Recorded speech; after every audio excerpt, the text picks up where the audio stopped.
Hi. So excited to be here, and like I just said before, now it's story time.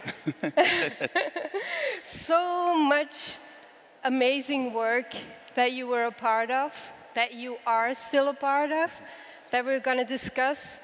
But that's something I do in all my interviews. I like to go back a little bit. Yeah. I like to talk about young Calum, even younger Calum. Tell me a bit about when you were 14, 15, 16 years old, what your influences were, what you liked doing. I think when I was kind of 14, 15, I mean, I'd grown up with parents in the industry, so I had spent a lot of time on set. So I actually, to kind of find my own path, started modeling, and that was like my first interaction. I then ended up, I mean, alongside my schoolwork, doing GCSEs in the UK, ended up helping out Stavros Karelis of Machine A doing fashion buying. So in my GCSE summer, I worked in the store, and then I started helping him at the showrooms, and I kind of, from a very young age, started hearing what these young designers who were, you know, picked out of fashion school, put into the UK, the London fashion system, and then kind of sent off to Paris to sell sell wholesale, this kind of trap that they were getting put into. So, I mean, that was one side of it, but also in my spare time, I spent a lot of time online, just kind of, you know, like, I am 26, so I've kind of grew up as social media was coming out. So I just spent all my time kind of finding these digital communities, different people, different places, that I felt a lot more connected to than some of the physical spaces that I was in. So it was kind of a combination between that and then being at boarding school. Yeah. And you told me you were on MySpace, but you were kind of too young to be on MySpace, because when you told me that, I was calculating, and I was like, So were you a Tumblr kid as well? No, I never did Tumblr, although at SHOWstudio we had we had a huge conversation, because when Tumblr censored itself and decided to kind of take off all what it decided was explicit content, we decided to leave the platform. And I think we have this kind of as we're going through, and as we do start to engage with these digital spaces, is we forget actually how much they control how we share, what's visible, what's invisible.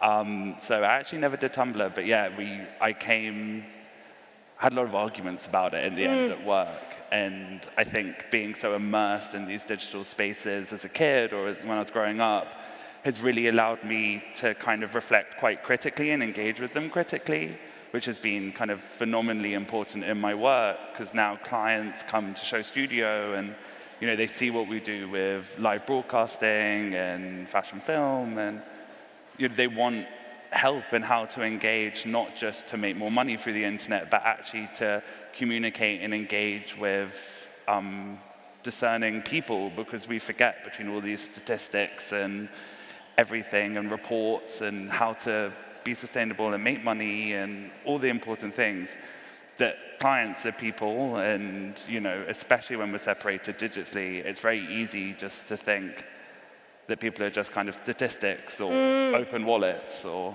so. Yeah. That's been a bit of a path. Let's just ground SHOWstudio a little bit as well. So SHOWstudio, like Aster, my surname namesake just said, is an award-winning broadcaster, video platform. It's a digital universe, actually. For me, it has for years been this incredible vault where I could do research, where I could look at experiments, but now a lot of those experiments became industry standards. Yeah. This is really a pioneering platform that both of your parents, Nick and Charlotte, have started. Tell me a bit about how you grew up in there, how you made and how you found your way, because it's one thing to have these amazing, like two professor doctors in fashion, and have all this knowledge around you, but to find your own way, and this is something that really intrigues me, because a career in fashion is such a long path, and you have to, regardless how you grew up, what education you had, you have to find your own way, because otherwise it is not sustainable. No. So how did that go for you? And you told me that you grew up in a house, and next to it was the studio. Is that, am I kind of? No, so actually, yeah, my bedroom was a daylight photographic studio, not in use when I was growing up. And then the one side of the house was an office, and so work and my parents' work was kind of very present in my childhood. And, you know, after school, I would go to set, and there would be amazing people in there, you know, like, you know, Lee McQueen and John Galliano and Bjork, you know, kind of. So it was this very, I mean, it was a privilege, and I learned so much from them, but it also wasn't isolating as a kid, because you can't really explain that to your friends, your 6-year-old friends, kind of, oh, I'm off to the office. So it was, I mean, it's put me in good stead, and I think it's definitely, of course, it's been a massive privilege to, and I think doors have been opened, or definitely people have heard me out when I was starting out that I don't think would have. So I have to be very respectful of the opportunities I've gotten. But as you say, in the end, I had to also go off and kind of find my own way in this, and what it's kind of ended up being is that I collaborate with Nick and with SHOWstudio in a way where I'm working on the multimedia side of things. So actually where these new technologies are really burgeoning, that's a really good space for me. I mean, Nick and Charlotte have the imagery and the filming down, so I'm not as involved in those kinds of shoots. But when it comes to doing large projects like the Margiela Swope videos, or the Icon One Avatar projects, or when we did the Chromatica Ball with Gaga last summer, those are the projects that I can really kind of get my teeth into and have my own space. And we'll get into that, because those projects that you just mentioned, we can see imagery of those right here. But let's start a little bit with Gaga, with Lady Gaga. I'm sure there's some little monsters here. You were one of them. Being the main one. First, maybe tell us, because Nick Knight, obviously, he shot the Born This Way cover. And you were somewhat... yeah, I mean, I just was a massive fan of hers, like really early on. Like, God, just like her first single, I had already downloaded all of the demos that had been leaked. I really was one of those little monsters, I guess. So I was really wanted Dad to work with her. That was like a big thing. And when she came to meet with him, I remember, yeah, that was amazing. So that relationship was always incredibly special to me growing up, that we had access. And yeah, there was a story that it was like 4 in the morning when he was doing the album cover for Born This Way and turning her into a motorbike. I was at boarding school, so I wasn't there. And apparently, instead of, when he sent it to her, she went, oh, it's great, but what does Calum think? But he didn't call and ask. He didn't call and wake me up. I love this story. But I saw you later on, and you obviously then worked with Gaga on Chromatica.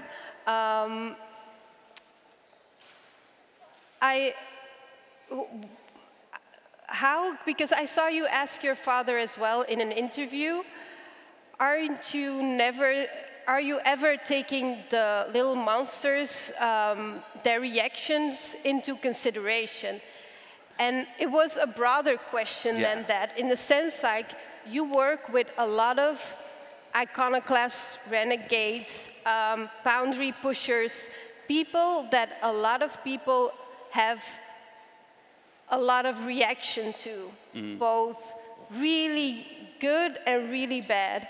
And I remember in that interview, Nick said, you cannot just take the audience's opinions into consideration beforehand, because even that is a projection of what you then put onto them. That's one way to get totally lost in your own creative process, is to start guessing what people are gonna see in the work. And it's interesting, Sinead, who was speaking earlier, we did a project with, I think when she was first out of the RCA, and you know, the reaction to her work that we received, some was incredibly excited, and others were, you know, puritanical hatred and trolling. You know, we did some projects with Afua Hirsch after George Floyd was murdered, and the reaction to those were disgusting. And obviously that's one side to talk about trolling, but at any point when you start considering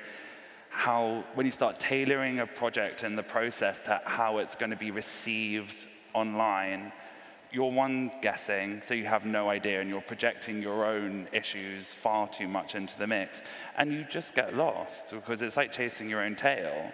So on the best projects that have had some of the largest impacts, they were actually all the projects are created in a kind of isolation, and it's very instinctual. It's a very small team of us really going over, and we're not thinking, will this sell, will this whatever. It's really, is this beautiful? Are we adding into this language that we've decided to start building together? Does this expand it, or does it actually take us slightly further away? So you touched upon this a little bit earlier, but your road to being a creative director,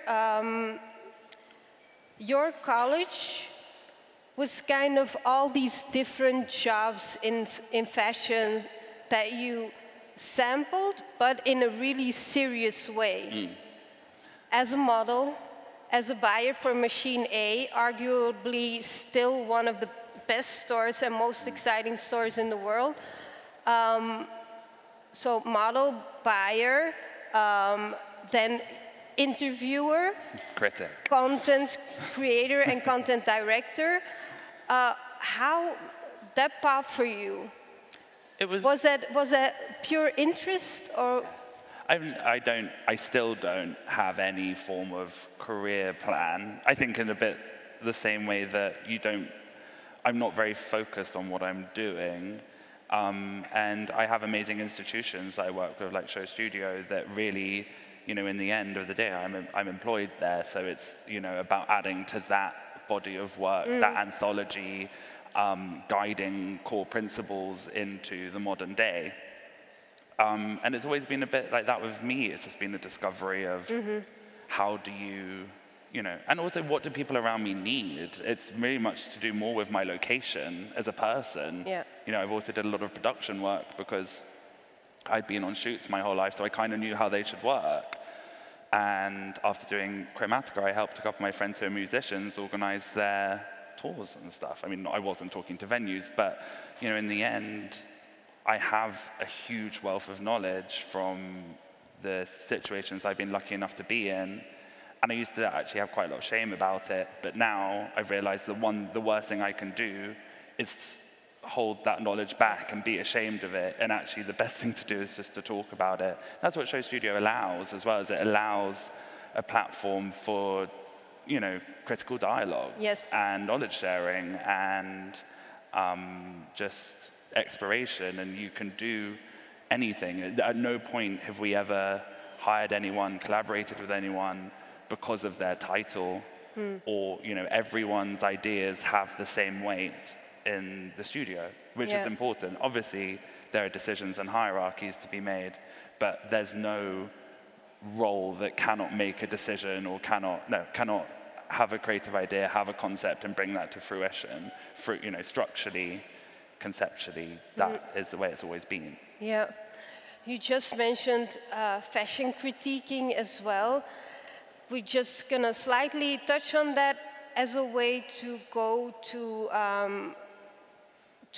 the work that you did for Lady Gaga. because something happened, you were doing a lot of fashion reviews for SHOWstudio, reviews that I loved watching. You guys sitting in the back of a cab with just a light projected onto you, just yapping away about the shows. So entertaining. But then something happened that made you reevaluate. Yeah, I mean, I had been lucky enough to attend Fashion Week and cover it for SHOWstudio and other platforms as well for 6 years. And then it was couture, and it was the Olivier Rousse thing, Jean-Paul Gaultier thing. And anyway, there was this whole drama about a safety pin that I'd seen and spoke about in the review, which I thought was my role and what I was supposed to do as a critic. And it actually got massively misinterpreted, because what I really wanted to say was that the owners of the company who were trading on couture values and showing within Couture Fashion Week should be telling the guest designers, who obviously do not make couture and not engaged in those spaces in the same way and may not have the same values, which is fine. I don't know, I studied with John Galliano. I started there at Margiela in the couture atelier, so it was really hammered into me about what couture should mean.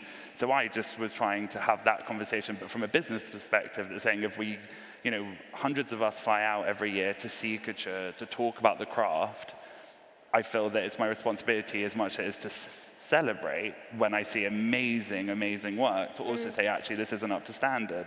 And if Gaultier were following this new business model of having guest designers in, which I think is a great concept, they need to also put the right safeguards in place to continue the traditions and the prestige of couture. That's what I was trying to say. It got TikToked and then went out and looked like I was attacking Olivier.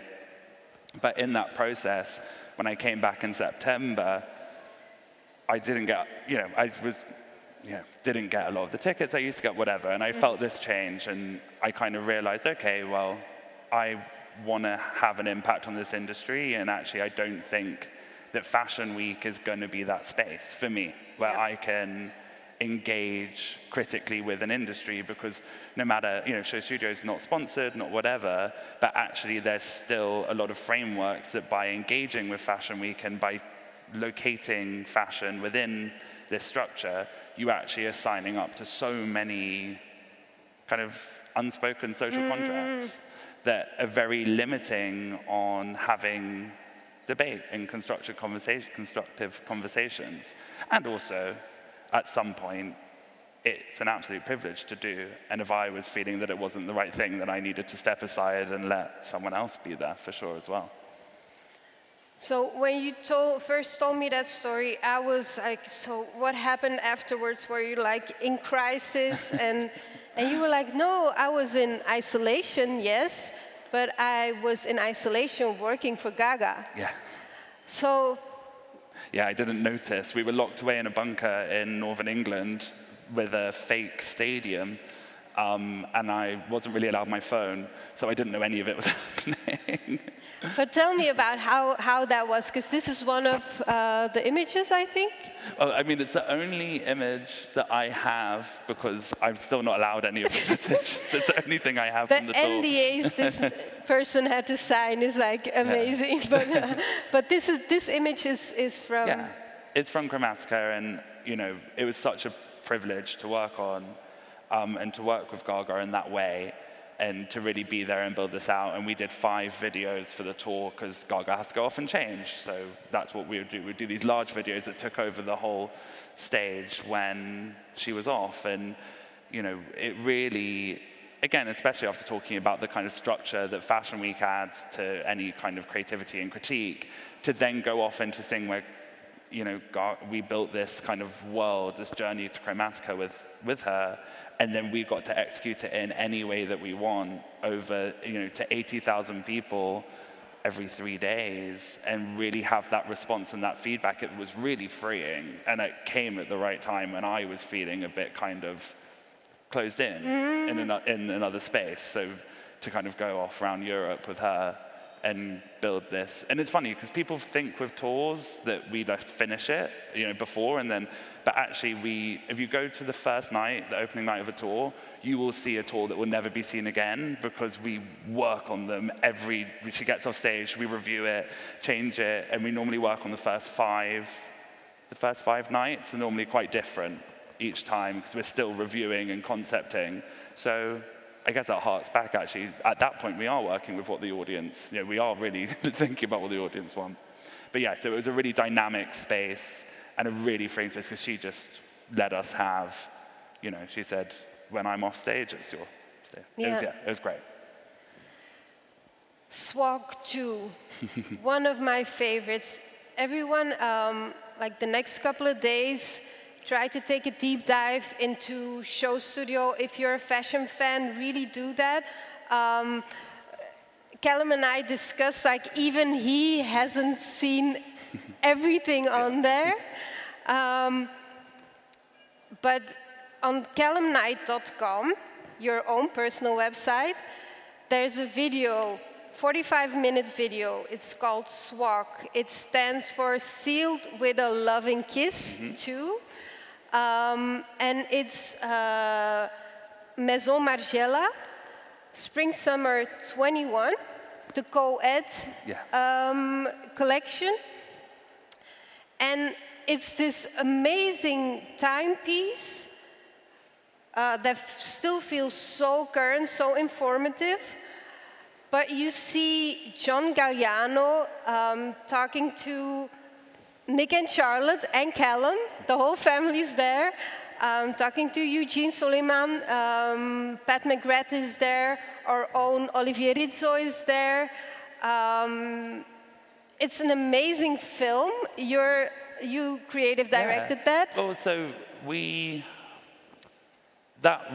came about because of COVID, because obviously when COVID hit, there was no one knew what to do, and SHOWstudio for 20 years had said, oh, fashion should be digital, and then suddenly it was time for us to put our money where our mouth was, and we suddenly had to do it. So we kind of had this challenge. John came to us with the idea that he had been doing these Zoom calls with his atelier. They'd obviously all separated somewhere in Australia, they were all over, and he loved the idea, and he felt that it was like conducting an orchestra digitally. And that was the first concept and for the first SWOG. And what we ended up doing is documenting how this collection came to be with actually really rudimentary techniques at first, which was actually just people screen recording on their iPhone, and then as restrictions lifted, we got GoPros in the studio, put a GoPro on John's dog. We then, as more restrictions lifted, managed to control a drone from London to fly it around. So it got kind of bigger and bigger. But basically, it really just opened the doors on, the Margiela ateliers, which before then had been shrouded in so much secrecy and has returned to that secrecy, interestingly, after COVID. But, we got to make these 2 documentaries, but instead of just having them as kind of a documentary, we interspersed it with an underlying kind of narrative and then had these kind of explosions of creativity because we didn't want to just document. We felt that there was the desire for escapism and beauty, so it was really to pull that through as well. But, the reason I say about the orchestra is because that's what it really became, is whilst it's not John conducting, you see John briefing me, briefing Eugene, briefing Pat, briefing the music, briefing his team, and then you go off and see them working, you see this kind of, conducting, and how these things are put together in real time because we were inside and, COVID allowed us those moments to do that, which it just wouldn't happen any other time. It's such a time capsule to that moment and, what happens when people believe creativity is being taken away and how actually we all kind of came together to problem solve it. Yeah. It was also really great to see the shift that was being made because obviously us as Belgians and all over the world, we remember Maison Margiela as this house that was completely anonymous. And in the film, I'm still wondering whose decision it was that every person in the atelier was named and all their functions also appeared on screen, and it wasn't like first the creative director or the artistic director, and then it was like everyone, I thought it was so touching. It was a big, that was a brand decision, but that we had meetings about how to navigate the naming. And I actually believe that all the external people have their titles, and the atelier have their name, and just it says Maison Margiela. Okay. I think that was our balance of trying to work that out. But it felt wrong. You know, we obviously wanted to name everyone, all the main kind of characters in this, but it felt so wrong. I mean, everyone was the main character. Everyone came together. Everyone wore the GoPros, did the work. You know, it just felt like such an opportunity to actually really show, you know, it takes a village. And, you know, having worked with John on the, you know, when I interned there, he's so generous with his creative vision in a way that I've never, it just, at first, when I first started, it was like hearing someone speak a different language. He would have these stories, and he would expect people to be able to know the end of the story, even though he'd never told it before. You know, he would give us a character and all of that, and I remember sitting on my first day going, well, I'm fucked. There's no way I'm ever going to be able to do this. And by the end of it, we were all living in that space with him, and we were all, and it wasn't just his, it was really shared, it was really open, these kind of worlds that he would build, populate with characters, and then let us, you know, and then guide us on how to make decisions and how to populate and kind of design for this, you know, these visions of people. And so to really, John's process and the Margiela process is so about the people to, I think, to not name them and to have them there as, you know, just kind of, or just ignore them, would have been so not the right thing to do. Mm-hmm. Another really amazing project that you co-spearheaded was Icon One. It's Ugly Worldwide is their like artist name. Yeah. And this all started because it's a really innovative. I don't know if we can see. Yeah, we this can is see one it right of the now. icons, one of the 8,000. I mean, it came about. We've been, you know, SHOWstudio has always been working kind of within pioneering technology. So, you know, like we've been working with AI since 2017 for image making and how to really incorporate these creatively. You know, I think there's been lots of discussion on the stage about how to integrate these new technologies into pipelines and supplies, and that's all great, but that's not what SHOWstudio does. It's how to integrate them into the visual language and how to integrate these things to bolster human creativity. So we've been working with avatars for a long time, and we've been 3D scanning since 1999. So when, over lockdown, we were speaking to Giselle, we were seeing kind of this new energy going into avatar creation and CGI imagery. So we decided to work with Giselle to make something that was a fashion image, but really, and use the language of a fashion editorial, had a stylist, had makeup, had hair, had whatever, but actually totally shook up how any of those interacted with each other.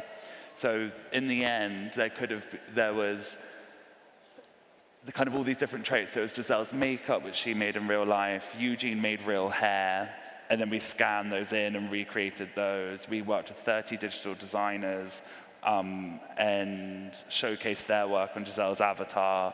And there's some others that I'm forgetting. And then we did all the body types. And then we trained an AI on how to style these elements together. And there could have been over definitely 1 million, but maybe 5 million different combinations of images we could have created. So then we rendered tons, then we went through and self-edited them. So it was this conversation between, like, we gathered all these elements and then worked with these different algorithms to actually build this together. But within that kind of the human side of the process, we put Giselle front and center. So Giselle came up with the styling rules. Giselle came up with what hair could go with what makeup look. They did their own makeup. They got to author their own vision, which as a huge model, you actually do not, there's no opportunity to do it. And also Nick and SHOWstudio as a fashion photographer and platform, we often have a lot more control than maybe we should have over how people present themselves. So moving into a spatialized internet like this, we wanted to not just dump all of that humanness into this. We wanted to actually see how can we centralize self-expression of model and muse and actually have their identity a central part of this project rather than a trading part of a, you know, I don't know. No, but I just think this is such an amazing project also because it started from them being excluded. They shaved their hair off and their model agency said, you will never work again in fashion. And Nick was like, hold on. Let's just take this and like make this incredible thing, like this incredible, expensive project. Now there's, instead of not working anymore, here's 5 million possibilities of you working. I just think it's amazing. I mean, we really scratched the surface of that project and all the things we could do and could have done with it. You know, I still get excited about, and there are more phases and iterations and things coming. I mean, we're a small studio, and also I have really bad ADHD, so I actually just don't finish a lot of projects I start. But there's lots of things in the work for Icon One, but I mean, it's also such a fast-moving space that, and we did, it all got kind of caught up in that, you know, that kind of,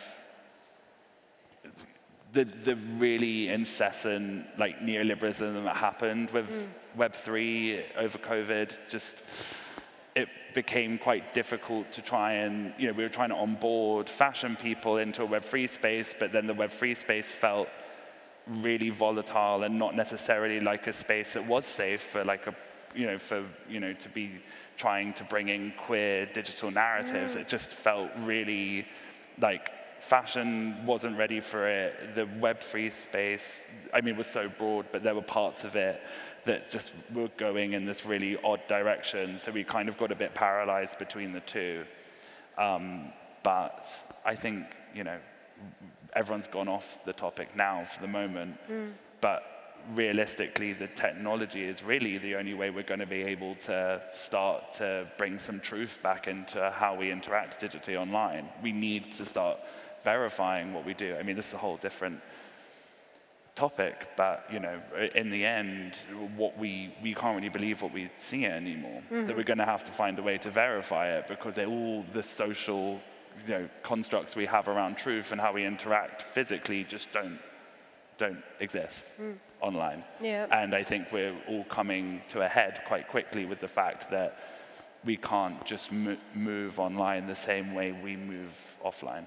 And I think, anyway, blockchain is going to be very important as part of that, but that's a different conference. Next year or in 2 years. Calum, because we don't have that much time left, and I already bargained for more time, and they gave it to me, so I'm very happy about that. We're all waiting for anything you can give us. Everybody's seen the beautiful image about the Met 2024, the big exhibition that you are working on, Sleeping Beauty, Reawakening Fashion. I know the NDAs are there, but give us a couple of things. So Nick's creative consultant for Sleeping Beauties, which is the Costume Institute's exhibition in 2024. So obviously SHOWstudio is working on it, a new plane's working on it. It's very exciting. Obviously I can't say much, but I think what's been really amazing is after everything I was saying that happened with that whole fashion drama of the safety pin, spending time in the Met's archives and looking at these masterworks and seeing how beautifully preserved, you know, the conservators and the love that goes into looking after these objects, And also when they're taken out and put into the archive, how much still remains of the life that they once lived? And that's really what the exhibition is looking into, is to reawakening these garments. But just personally, having the privilege to spend time with Andrew and the curators and have them explain and analyze these garments and why they were procured and why they're there and why they have the amazing protection that they do, has really made me fall in love with fashion again. And I think for me personally, in the same way we had the screaming fans at Gaga, the idea that this exhibition is going to have such amazing footfall. So personally, I'm really hoping that I can find ways to translate that level of just understanding fashion. And again, not that catwalks are bad or the fashion system we have, but actually these objects are kind of lightning bolts of humanity and hold clues to obviously how we dressed, but how we interacted, what we believed, how we loved, how we danced, how we cried. These garments carry so much. And we forget, we get so caught up in this industry that actually, as I say, at the end of the day, we love in these clothes, we cry in these clothes, we live in these clothes, and you can take that individually, but you can also start to look at how whole cultures danced and love. They just become these, taking them out of their natural environment or out of the world into the archive, just becomes this beautiful, beautiful metaphor for what we all love in fashion and the impermanence of fashion and actually the beauty in that. And yeah, it's really reawakened my own love of fashion. Yeah, and I really love that, because that's actually also what consists of a long career, is you fall in and out of love. It's like a sort of learning to navigate those highs and lows. But when you come into these huge projects with these huge names, and how do you not get overwhelmed? How do you approach it, in the sense like, are you first just listening, observing, and then how do you? Yeah, I mean, I start very much, I put myself to one side. You have to.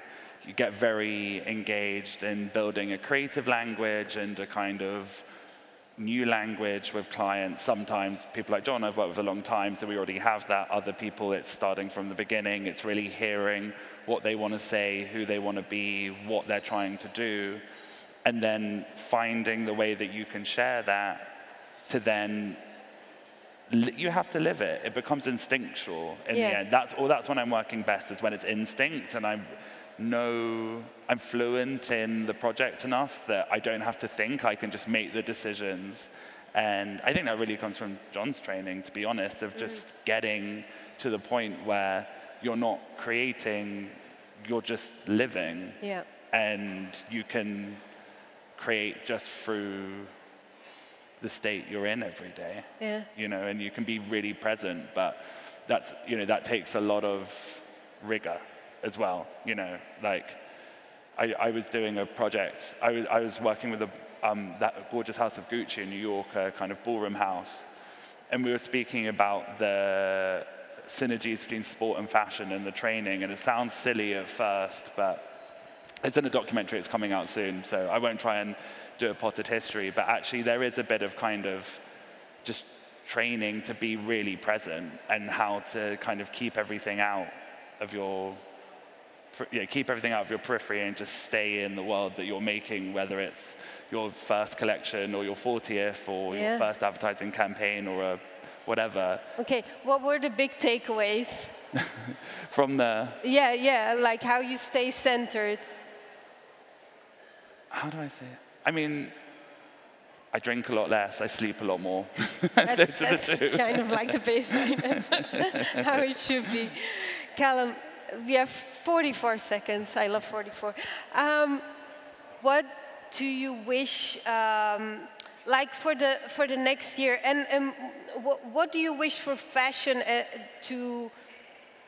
for our industry to do more or do better? I know that's a big question, but if for you, your top priority. I think taking a more holistic and caring view of our creatives. I think us in the media need to be a lot more forgiving of, not forgiving, just a lot more open to where fashion can happen and how it can happen, being a lot more open to people not having to create until they're ready to create, and seeing the humanity behind the industry that we're in, because, you know, everyone deserves to be named. Yeah, you know? yeah. And also just like not being so fearful. And the thing that for me is so, I know it's all overwhelming, new technology, the pace, but I think we also should remember that we have a voice and that we can, like ourselves, have a say in all of this, and that we shouldn't like retreat, but participate a little bit and more. keep talking. Conversations are the most important tool we have. Thank you so much, Calum. I love Thank you. that you were here today. Thank you.